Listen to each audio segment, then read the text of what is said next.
Assalamualaikum warahmatullahi wabarakatuh. Hai sahabat sains, apa kabarnya? Jumpa lagi dengan Ibu Sugi. Pada video kali ini kita akan membahas tentang unsur senyawa dan campuran. Apa saja perbedaan unsur senyawa dan campuran? Mari kita cari tahu.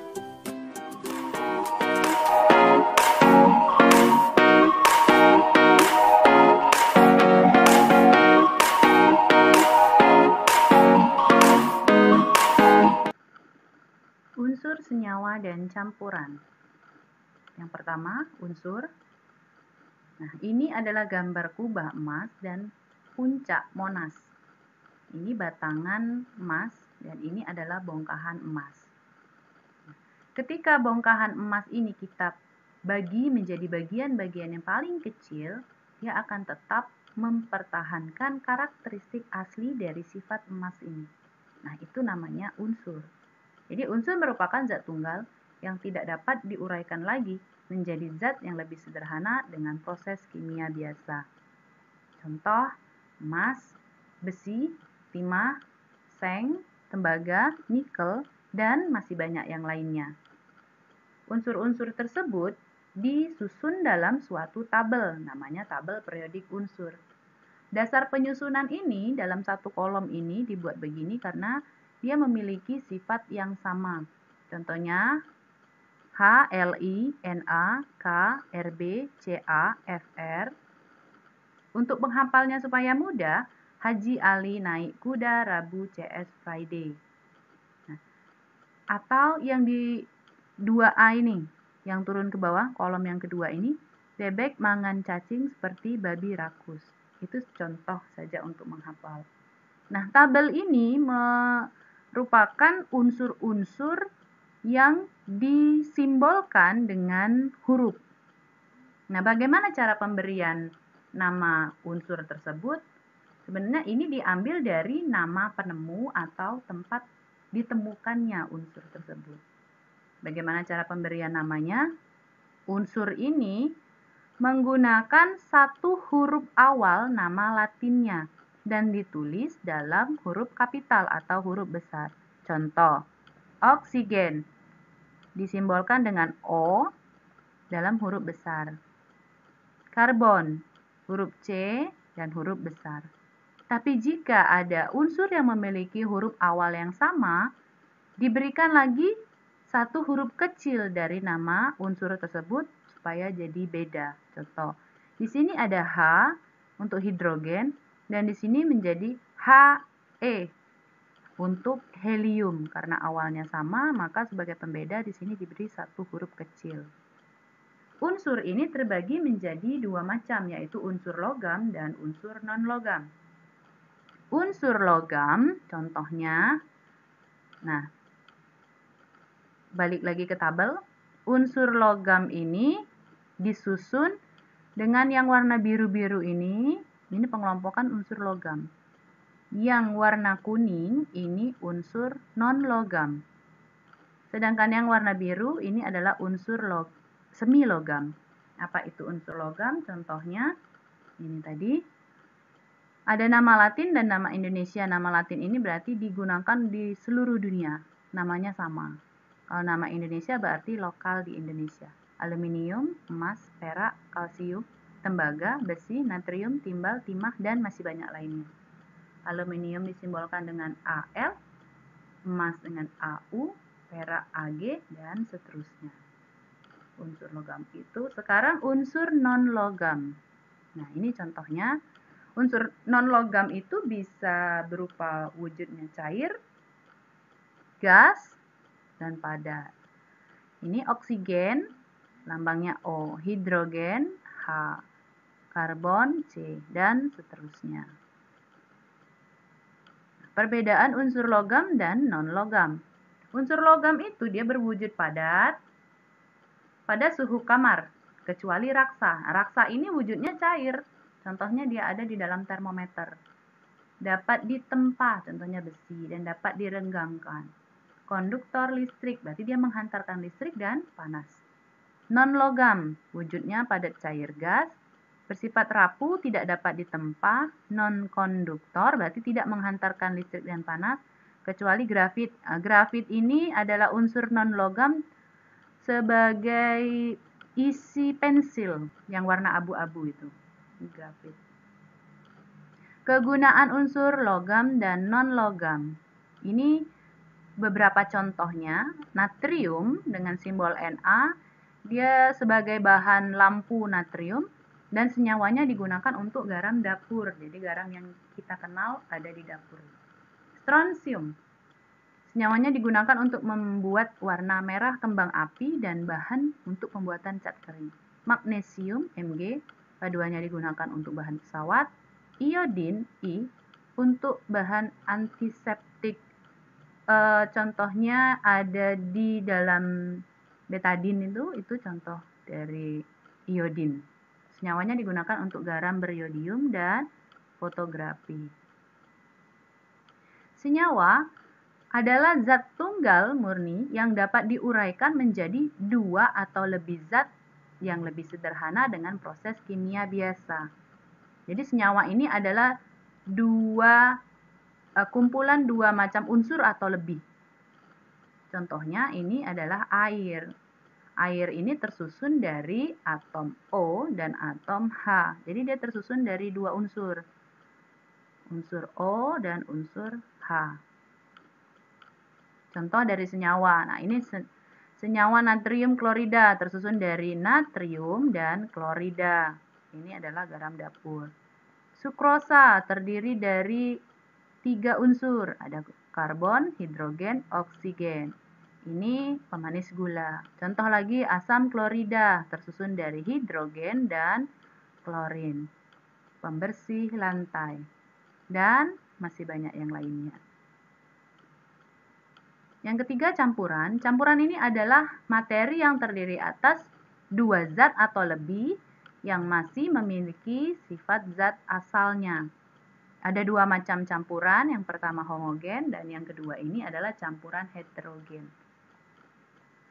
Campuran homogen, campuran yang tidak dapat dibedakan zat yang tercampur di dalamnya. Contoh, larutan gula, larutan garam, larutan asam, larutan basa. Jadi, misalnya ini kita mau buat larutan gula. Jadi, kita mencampur dua zat. Ada air dan ada gula. Nah, kita campur, kita aduk menjadi suatu larutan. Dari larutan ini kita tidak dapat lagi membedakan mana air dan mana gula. Larutan tersusun atas pelarut dan zat terlarut. Nah, pelarut bisa saja menggunakan air, alkohol, atau kloroform. Zat terlarut, sugar atau gula ini adalah zat terlarut, garam juga zat terlarut. Larutan asam dan basa.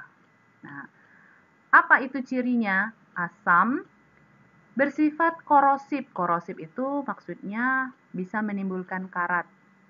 Sebagian besar reaksi dengan logam menghasilkan H2. Senyawa asam memiliki rasa asam, tapi tidak boleh dicicip kecuali pada makanan. Dapat mengubah warna zat yang dimiliki oleh zat lain, atau dapat dijadikan sebagai indikator asam basa. Menghasilkan ion H positif dalam air.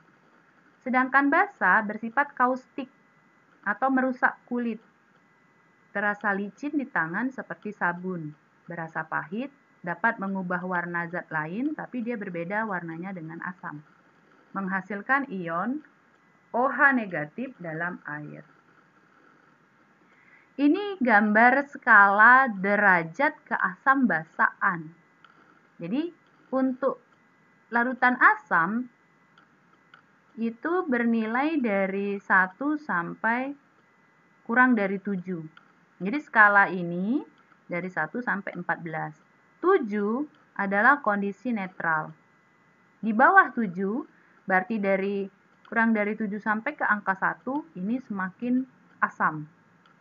Semakin ke kanan berarti ini semakin basa. Berarti dari 8 sampai ke 14 semakin bersifat basa. Ini contoh larutan yang digunakan untuk uji skala pH air. Jadi digunakanlah tester ini, suatu indikator yang diteteskan dalam larutan yang terdapat di gula ini. Ternyata pada larutan yang pertama berwarna kuning, ini pada skala asam. Ini bening, dia tidak berwarna, itu skala netral. Sedangkan yang berwarna biru, ini adalah skalanya basa. Contoh asam dan basa. Nah, ini dalam kehidupan sehari-hari sering kita jumpai ini. Dari telur, kelapa, roti, coklat, sampai minuman berkarbonasi ini bernilai asam, berarti pH-nya asam. Air keran, air sungai, air laut ber-pH netral. Kemudian sebanyak macam buah ini, sampai anggur, sampai wortel, ini bersifat basa atau pH-nya basa. Ini jeruk, lemon, ini bukan asam tapi basa. Salah satu cara untuk membedakan asam atau basa dapat menggunakan indikator.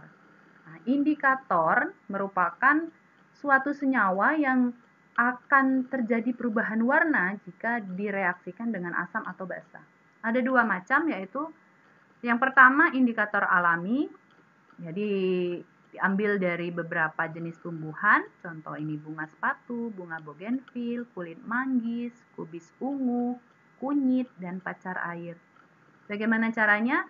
Nah, zat-zat ini, tumbuhan-tumbuhan ini diekstrak terlebih dahulu. Ekstrak itu maksudnya dihancurkan dulu, kemudian diambil saripatinya. Contoh, kubis merah, warna aslinya ungu atau merah lembayung.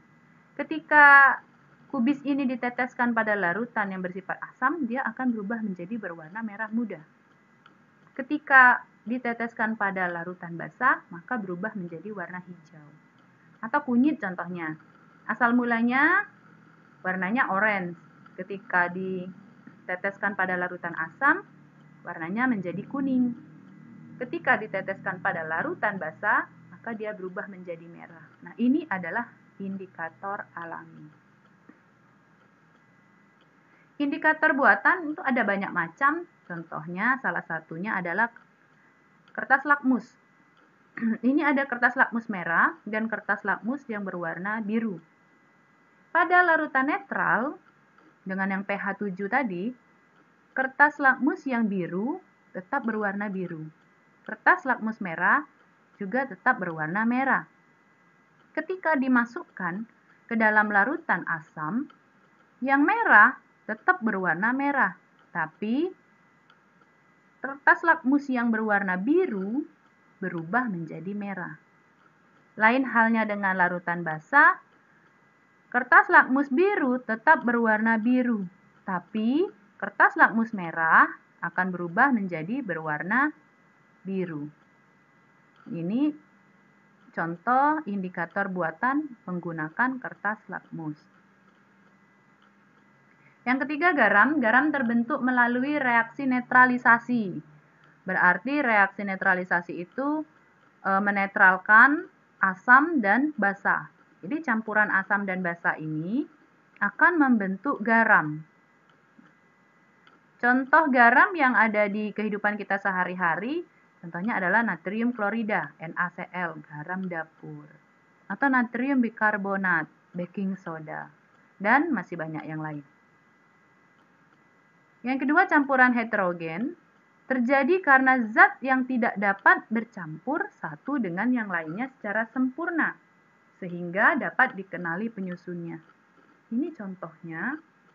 Jadi dia tidak dapat tercampur secara sempurna. Contohnya adalah air dan minyak. Campuran air dan pasir. Perbedaan unsur, senyawa, dan campuran. Unsur merupakan zat tunggal, tidak dapat diuraikan, dan terdiri hanya satu jenis atom. Senyawa merupakan zat tunggal, dapat diuraikan, tersusun dua jenis atom atau lebih, dengan perbandingan massa zat penyusunnya tetap. Sedangkan campuran dapat diuraikan, tersusun atas dua jenis atom atau molekul lebih, Perbandingan massa zat penyusunnya tidak tetap. Sekian materi kita hari ini, sampai jumpa lagi.